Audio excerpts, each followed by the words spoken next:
ABC Thursdays. Welcome back. Grey's Anatomy is all new. Why didn't you tell me you were pregnant? The drama going down.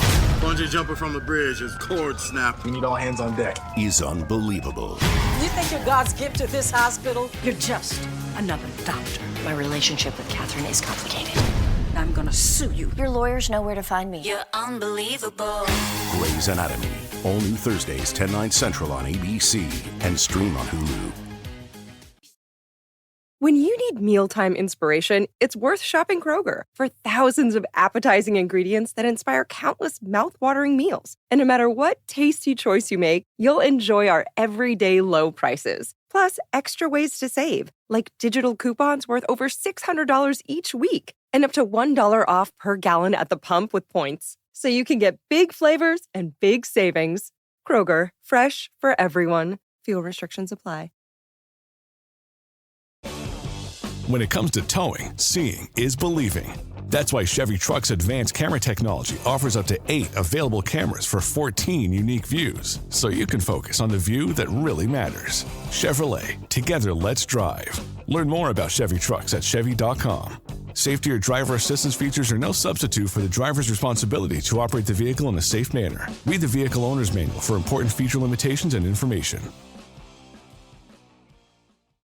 Thanks for choosing this free Anfield Index podcast. If you'd prefer to listen to this or any of our other shows without adverts, then now's the time to check out Anfield Index Pro. With AI Pro, you can supercharge your entire listening experience.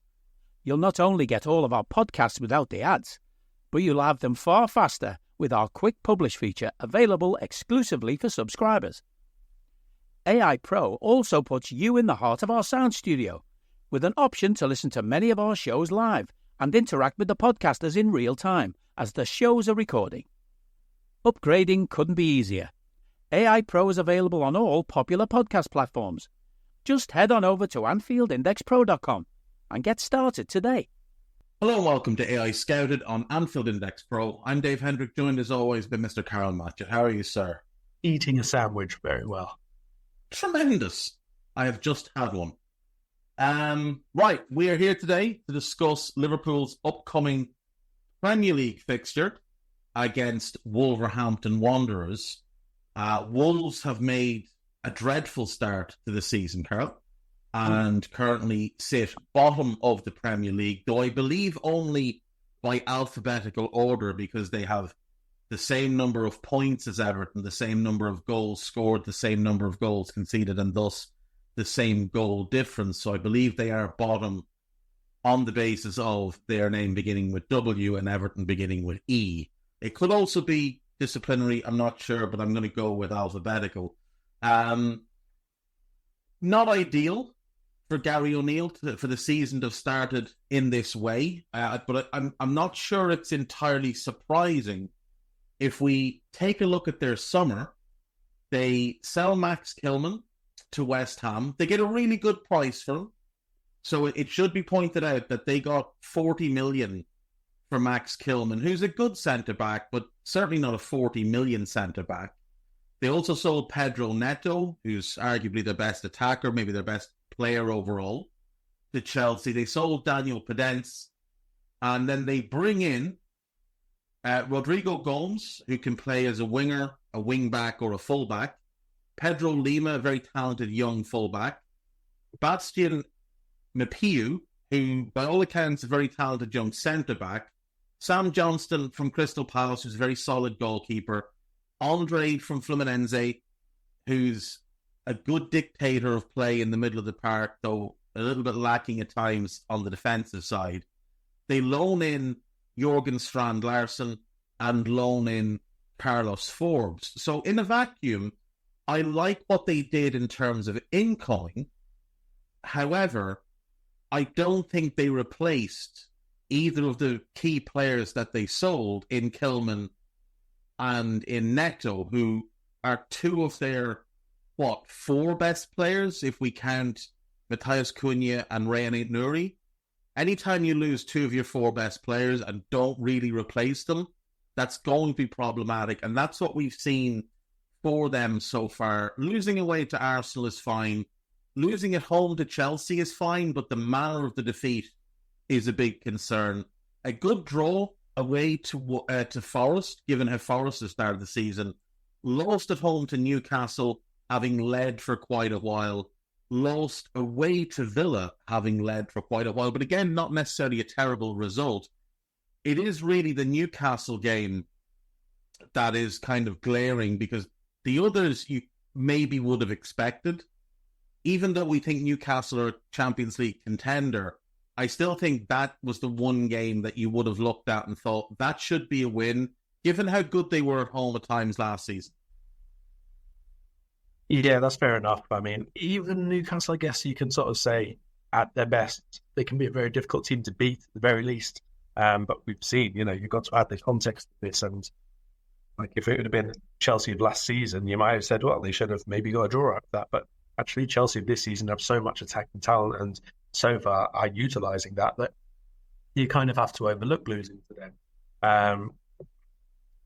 I think there's bits to like about this Wolves side, I do, but there's also a lot of gaps in this team right at the minute. And that's the biggest problem that they've got. Like, I actually quite like the central midfield pairing that they can put together, but what do you have beyond that? Like, if Lemina is injured or suspended, as he no doubt will be at some point, or if he just has a bit of an off day, where are you going after that? Like, who's your real protector there? Where are you going to be formidable, let's say, in the rest of the team? Like, underlying numbers-wise, Wolves are not doing that badly. Like, the XG against them at the minute, they're 10th. Like, that's middle of the road. But they've been punished like for absolutely everything.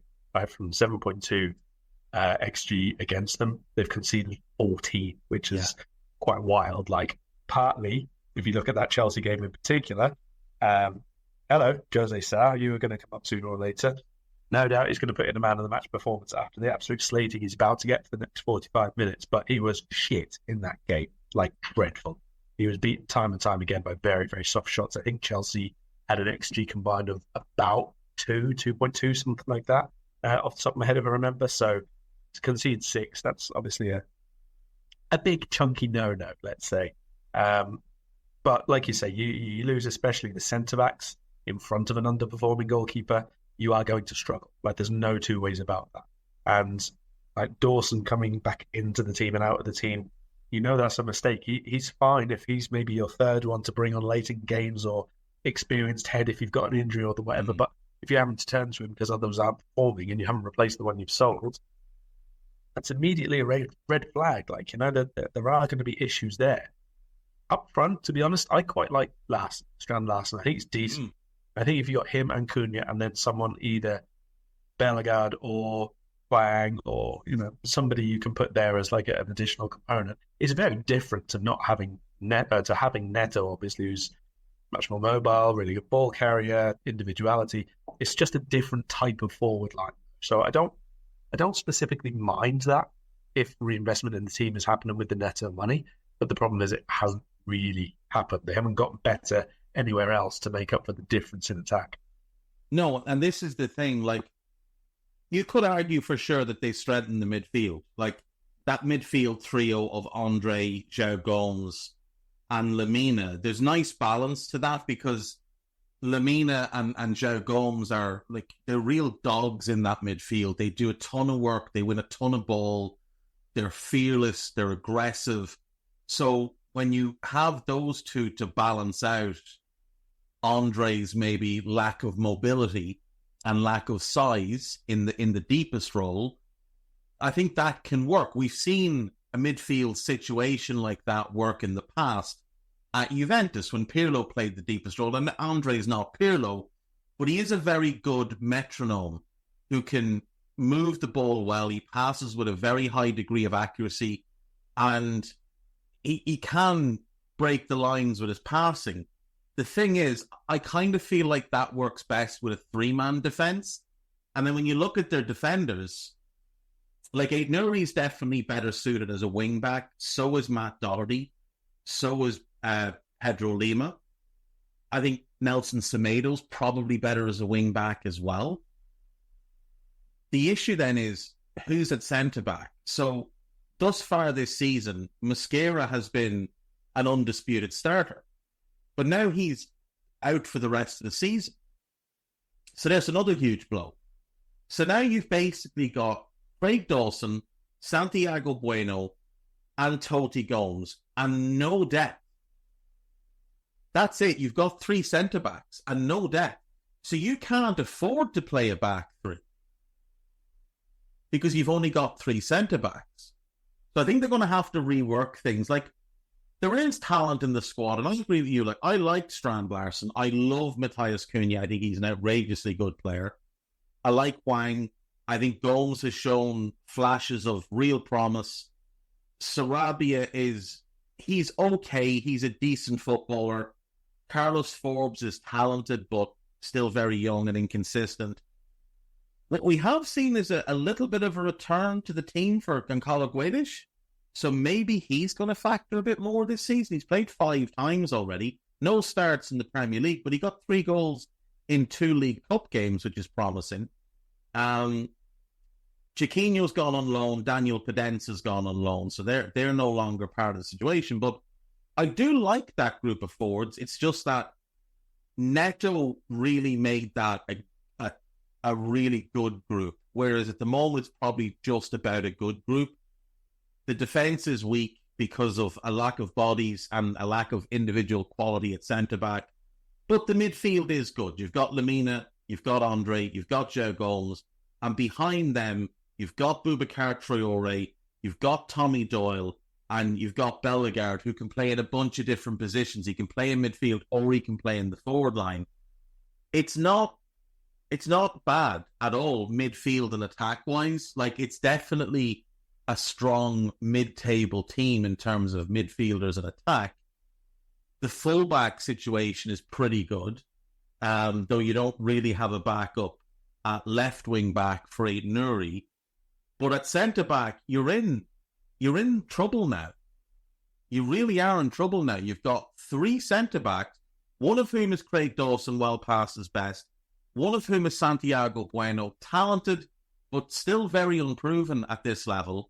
And then the other is Toti Gomes, who, I mean, Karl, he's been at Wolves quite a while now, and I still don't know what to make of him. He's been there 4 years. Now, he did spend 2 years on loan, but he played for them a fair amount last season and a decent amount the year before, and I still don't know what to make of him. So that's where I think they fall down. Neither of us rated Sa, but they did address immediately after the Chelsea game. They went looking for a goalkeeper. It looked like they were going to get Aaron Ramsdale, and then they pulled the plug on that and went for the cheaper option in Sam Johnston, who's probably the more reliable option anyway. So the goalkeeping situation is not bad at all. The wing-backs are good, or the full-backs are good. The midfield is good. The attack is good. But that centre-back group is it's in a really, really bad situation right now. It is. I'd forgotten about Sam Johnson, to be fair, so we don't have to worry about a Jose Sa man of the match performance. Unless, of course, Sam Johnson gets sent off for taking out Mohamed Salah 3 minutes into the game. Like, the big problem here is they got one who is, as you say, past his best, and is obviously quite a bit older. And although Wolves are not going to have like a stacked schedule or that this season, at 34, and last season he was already been sort of taken out of the team. We're not looking at a Mohamed Salah early 30s guy here. Let's be brutally honest in terms of physique and in terms of, you know, mobility, agility, all that kind of stuff. Dawson's a rugged character, and as an old school centre back, he's been through it a bit. Let's say Mosquera's a big loss, no two ways about it, not just in terms of numbers, but in terms of the actual defensive quality that he looks like he can show on a bit more regular basis. Hopefully, it's massive to lose him. And the problem you've got, the fullbacks, like you say, are decent, but all of them pretty much are better as wingbacks. Like, Aït-Nouri, you get the best out of him when you basically use him as an outball, when you use him as a ball carrier, when you use him as someone who can overload down the flanks, not when he has to be pinned back defending against really, really good forwards, inside forwards especially. So, Tamina probably the other side. They've got a reasonable side. I think that they'll not be in the conversation to be relegated as the season goes on, as long as they don't have any further injury issues in defence. But it is a bit more of I think they're trying to make themselves a more formidable side to beat, rather than be a side who can be capable of going on the front foot and winning games outright themselves. That's what this midfield and changed forward structure says to me. It's very, very solid.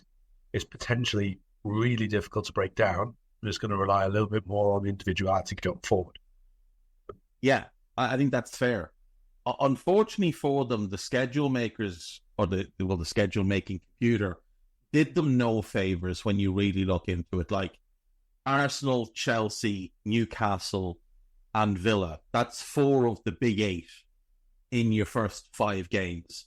And then in their next 5 games, they play Liverpool. Then they go away to Brentford, which is tough. Then they play City. Then they go away to Brighton. And then they get Crystal Palace at home. And realistically, I think Palace is the only one you'd be looking at and fancying them to win. And it's only because it's at home. If it was away, I think you'd fancy Palace to beat them. So that's a really tough opening 10 games. Like, it's, I haven't looked, but it is probably one of the toughest anybody has had. You're getting 6 of the big 8 in that early part of the season, and Brighton, who are probably a top 10 club. So, very, very difficult start. And I do agree with you. I think Gary O'Neill does want to make them a team that no one really wants to play, a team that are hard to break down, a team that make it a physical battle, and that's all well and good. But the fundamental principle of that is based on not conceding goals. And you've conceded 14 through 5 games. Now, fair enough, 6 were in 1 game. That's still 8 through the other 4 games, which is still too many. You're still needing 2 goals a game just to get a draw. And this isn't a team capable of scoring 2 goals a game. They're averaging 1 goal a game so far. So that's got to change. That has got to change. It's got to change quickly. Because if, for example, we beat them, Brentford beat them, City beat them, and Brighton beat them, which I think is very possible, then you're 9 games in, you've got 1 point. In all likelihood, there's now a bit of a gap to the team in 17th who you have to finish above.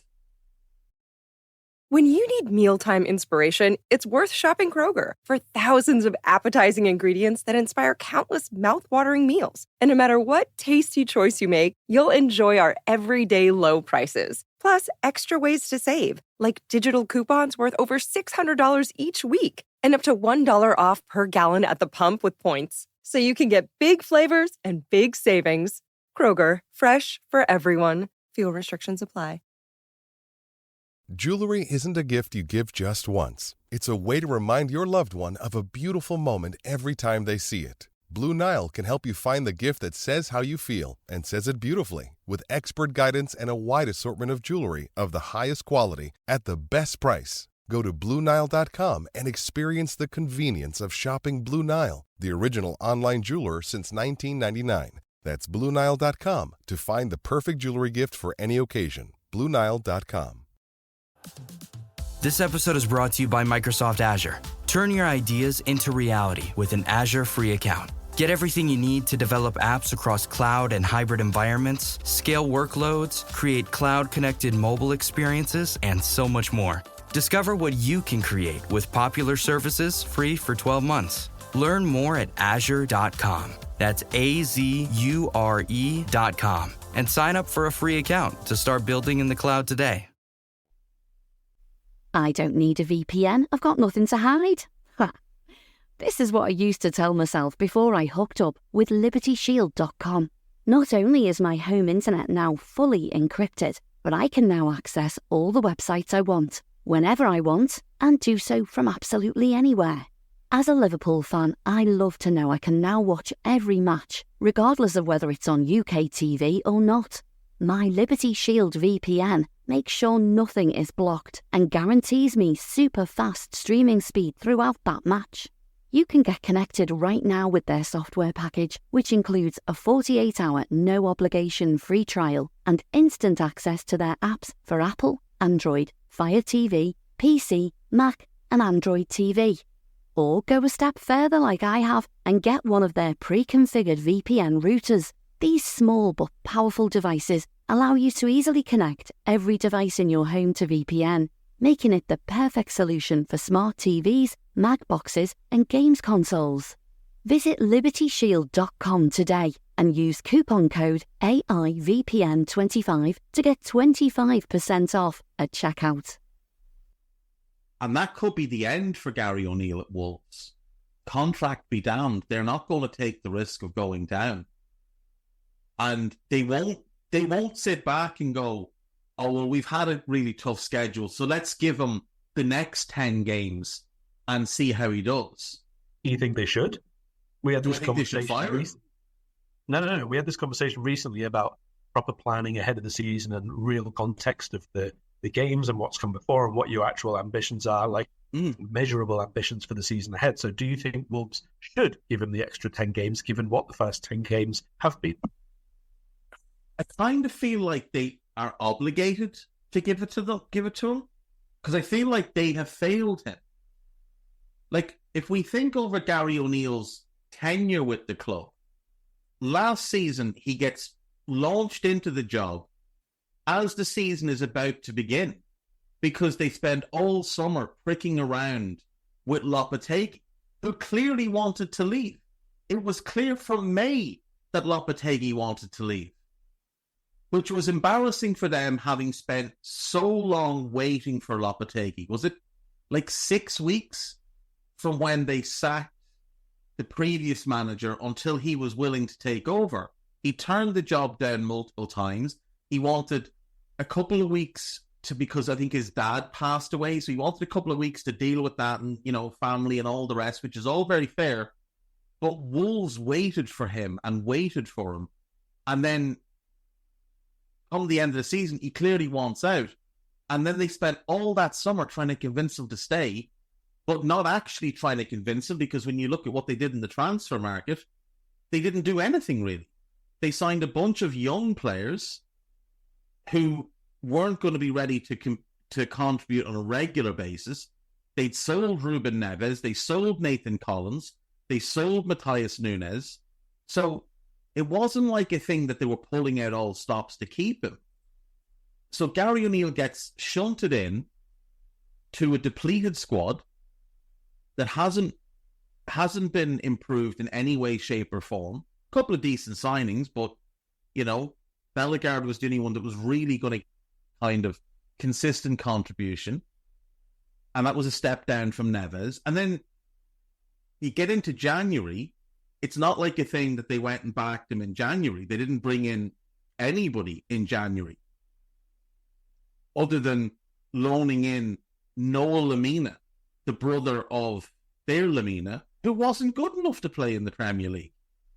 And then you get to this summer, and once again, they're selling 100 million worth of their best players to balance the books because of failures by past managers and failures by the ownership to balance the books. So 2 summers in a row, you've got a massive exodus of talent and very little coming in the door. Like 2 years ago, we were looking at Wolves, not even 2 years, 14, 15 months ago, we were looking at Wolves with the likes of João Gomes coming in the door and Lemina there and Neves, and you had Neto and Cunha was there and Wang was there. And you're looking at this and you're thinking, this is becoming a potential top half team.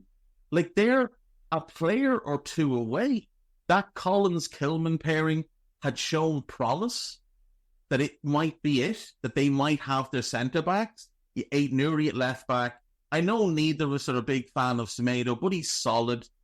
But you're looking at, say, upgrade right-back, upgrade the goalkeeper, one more in attack to go with Cunha and Neto, and then Wang in a reserve role.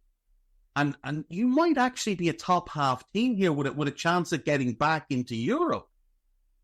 And instead, it's just been talent out the door, talent out the door, talent out the door, and a couple of cheap signings here and there. And I feel like Gary O'Neill has had to carry the brunt of all of this with no real support in terms of, an influx of talent. So I do feel like they kind of owe it to him. I would also say that along with all of the stuff that you just mentioned, they actually did sign the forward that they wanted to be that sort of that final piece. They signed, I think it was like 18 million or so they paid for Kaladzic. And like he's had ACL and ACL since then, obviously. But when he came in, that would have been, what, 22? Like, that would have been a really, really good attack that they'd had. Yeah, he tears his ACL on his debut. But they'd spent good money. And they spent good money on quite a few players over the years. And when you start looking at their squad, like, there has been a lot of expense, but the issue for them in so many ways is that there's been a lot of badly spent money. You know, like, looking at the players currently out on loan, the one name that just jumps out and screams right in your face is Fabio Silva, who's still only 22, by the way. Wolves have owned him for 4 years. They paid £35 million for a fella who had played 12 games in the Portuguese league and scored once. Now, he was a highly rated prospect, but he was struggling in the Portuguese league. And they lumped out a club record fee for him. And it's that type of signing that left them in the situation where they're having to sell their key players. And they're having to ensure that every window they end up with a certain amount of profit. Because they've made a bunch of mistakes, because for whatever reason they got into bed with George Mendes and they did everything he asked them to do. And then he handed them a bunch of pups and then started to sell off players.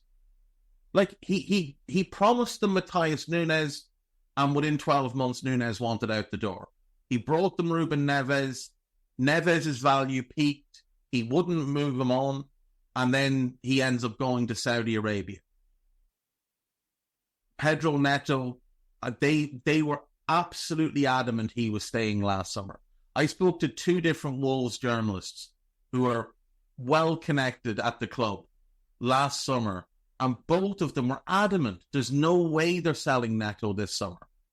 There's no way. They're keeping Neto. Kilman's the big sale for this summer. They're going to be fine. They can keep Neto and they can spend the Kilman money. As long as they break even or within about 15 million, they're good. And then all of a sudden, with a couple of days left in the window, or whatever date it was that Neto left, the 9th of August, 3 weeks left in the window, Neto's gone. And who comes in after that? Nobody. Like, there's no forward player brought in after that. The signings made after that are the young centre-back from Nantes, Sam Johnston, and Andre. Now, Johnston they needed. The young centre-back, he might get pressed into action this season. And Andre, who, he's a good player, but they didn't need him. He doesn't fill a need for them. You needed a winger.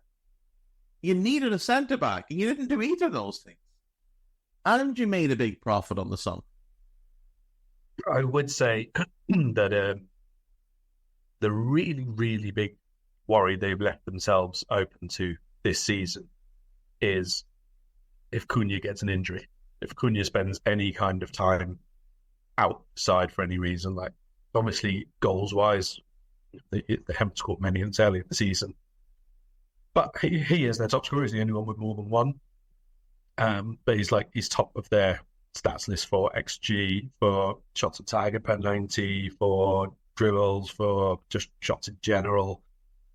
He is the one who is creating for them. He's the one who's taking chances for them. He's really the standout at the minute, which does transform them from a side who are just a bit of a early Allardyce Bolton or a peak Dyche Burnley, from a team who are difficult to beat, or in theory difficult to beat, but can also beat you. He's the one at the minute. They do have a collection of attackers who are decent. Like, I absolutely think that if they're playing a particular way, and it's obviously how he's trying to do it at the minute. The big problem we've got at the moment is, while they're leaking goals, And it has been difficult games, we've got to acknowledge that, but this is also going to be a really difficult game for them. It's Liverpool. So the attack is not yet playing at a level which competes with other clubs you would expect them to compete with. And you can't wait until halfway through the season for that to start being the case when your easier games come along. Like, for XG at the minute, they are 18th in the league. Yeah. For big chances created, they're 16th. For touches in the opposition box, they're 18th. For corners, they're 17th. Even possession one in the final third, they're 10th on that. That's fine, but what are you doing after that? If you're winning the ball relatively high upfield in general terms for how many times you win the ball at the very least, what are you doing with it after that if none of the rest of that stuff is happening? And the answer is in numbers, in getting forward, and in obviously the execution. And at the minute, it's working regularly enough for them to be anything other than struggling down at the bottom of the table. Yeah, and like Cunha is a sensationally talented player. And the issue for Wolves is that if he plays to his maximum potential, this is his last season there. He'll be moving on next summer because he's, I think, a Champions League caliber player. He's easy Champions League. You know, and it's stunning to me that he's at Wolves. I still don't understand how he ended up at Wolves. The fact that Atletico Madrid made him available and Wolves got him on loan with an option to buy, and there wasn't a queue of teams lining up is bizarre. Yeah, absolutely absurd. But I do know last season was also the first time in his career where he played over 30 league games. But it's not like he's had a whole bunch of injuries. His issue has always been consistency. So he was an inconsistent player at Leipzig. He was pretty inconsistent at Hertha Berlin. He was inconsistent with Atleti. Now, he has been, I think, pretty consistent with Wolves. And it does look like the Premier League suits him really well because he's got speed of foot and speed of thought, which always do well in the Premier League. And he's a creative player. He links play really, really well.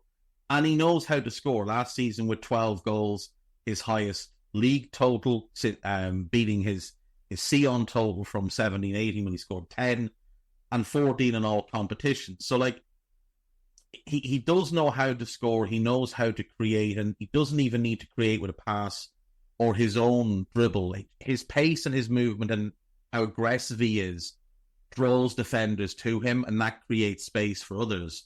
I think that's where he's big. He creates so much space. In that way, he reminds me a lot of Bobby.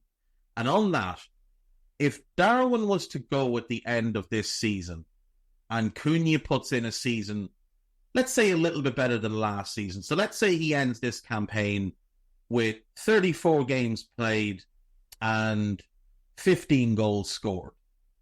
If Darwin was to be moved on, would you look at Matthias Cunha for Liverpool? Price-wise, what are we doing? What are we looking at as a difference? Well, they paid 40, I believe. Acuna? Yeah. Let me see. I think it was 40. I think it was a loan and then like about 45 million fee at the end of that. Yeah, it was 45 million euro. So 60? And let's say we can pull 50 for Darwin. So it's Darwin and 10 million for Matthias Cunha. Oh, I mean, I think he's worth that, no question. But he also plays from left an awful lot.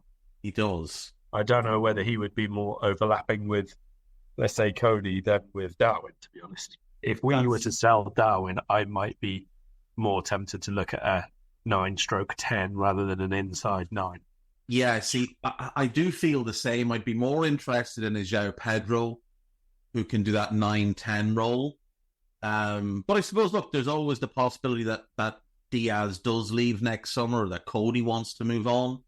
So, yeah, if one of them were to go, I think that would make Cunha make more sense. I know many years ago, Sam Maguire wrote a profile on Cunha. I think he was at Hertha at the time. I think it was kind of his breakout season there. And Sam wrote a piece about him as a potential Bobby replacement. I think it was a Bobby replacement. I don't think it was a Mane replacement. I think it was a Bobby replacement. I do think he's got some of the attributes, but I think you're right. I think Arna does want someone that still has like a 9's physicality, but with a 10's mentality. So that's why Santiago Jimenez was perfect for him at Feyenoord. And I feel like João Pedro is kind of that player for Liverpool. I think he's the one that would make the most sense, age-wise as well.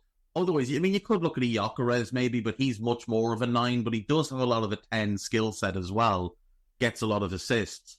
Plays it like Harry Kane in a lot of ways. But yeah, I mean, Cunha's, like, if you were looking at them for us, Cunha and Aït-Nouri are the two who you'd look at and say, well, they're definitely good enough. And then you'd have to work out, well, do they fit? Are they the fit for the role we want? And it is possible that neither of them are. I'm just looking back through the archives. I think there's I can't find it at the minute. I'm pretty sure back in like 20, maybe something like that. There's a piece where I've put Cunha as one of our potential additions to the front line. There was also... You've been on him a long, long time. Yeah. I mean, it's obviously part of the time I was covering the Bundesliga quite a lot of the time. I think in the same article, Chiesa was one of the other ones who obviously I loved. And obviously we've ended up with him, which is quite funny in the end. Hey guys, it's Eddie Gibbs from Anfield Index here. I hope you're enjoying this podcast, and I'm sorry to call time on the show before it ends. In the current climate, it's tougher than ever before to offer podcasts for free. At Anfield Index, we produce over 75 free shows every month, which I'm confident is unparalleled in the LFC sphere. Whilst we'd love to offer everything for free, the production costs now make this impossible. That said, we don't want to follow the model of other channels and lock all of our content behind a paywall. So what we've decided to do is to continue offering every show for free, but cut that offering to 30 minutes on our longer shows. So to get all of our shows in full and enjoy the best of everything we have to offer, we really hope you'll consider supporting the channel and signing up at AnfieldIndexPro.com. For about the price of 1 cup of coffee, you'll get every podcast in full with 0 ads. You'll also get access to our LFC VIP community, where you can enjoy live podcasts, engage with our podcasters, and chat with other Reds in real time. So that website again, AnfieldIndexPro.com. Join today. This podcast is part of the Sports Social Podcast Network.